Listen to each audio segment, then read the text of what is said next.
နေ့ဘုန်းကြီးတို့တရားနာပရိသတ်များအတွက်ကိုယ်ဆုံးမခြင်းတရားတော်များကိုအပိုင်းလိုက်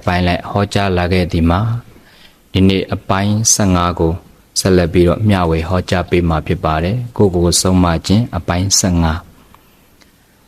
ကိုယ်ဆုံးမခြင်းဆိုတဲ့တရားတော်အတိုင်းပါပဲဒီတရားတော်များဟာဘုန်းကြီးကိုယ်တိုင်ကကိုယ်ပြန်ဆုံးမထားတဲ့တရားတွေပါပဲ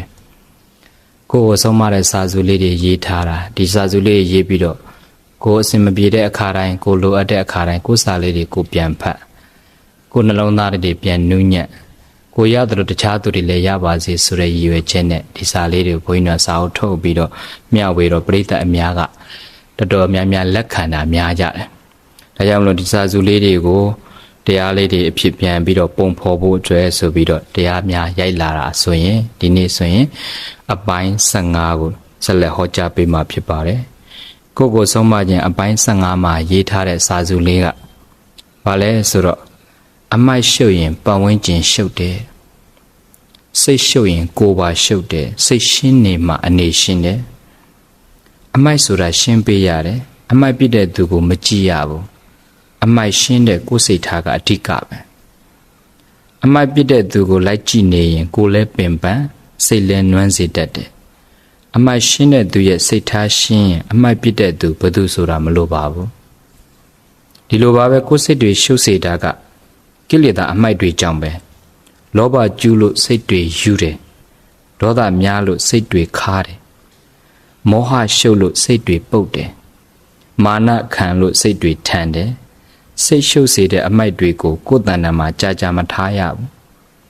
စိတ်ကိုရှုပ်စေတဲ့ကိလေသာအမိုက်တွေကိုအတိတတိနဲ့ရှင်းပြရတယ်စိတ်အညစ်အကြေးကိုစိတ်နဲ့စီးပြရတယ်တတိရှိနေတဲ့စိတ်ဟာအမိုက်မရှိပဲတန်ရှင်းနေတဲ့စိတ်ပါပဲဒါကြောင့်အမိုက်ဆိုတာ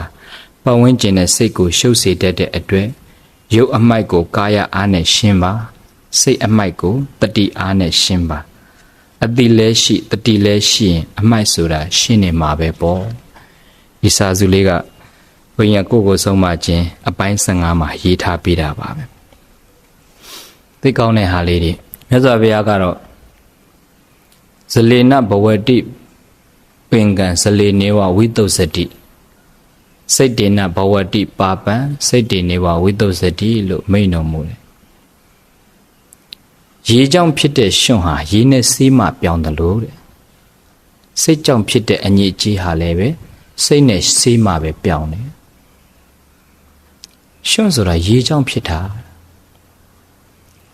ကြွေးချရကွယ်နွားချရကွယ်ထဲကိုရေလေး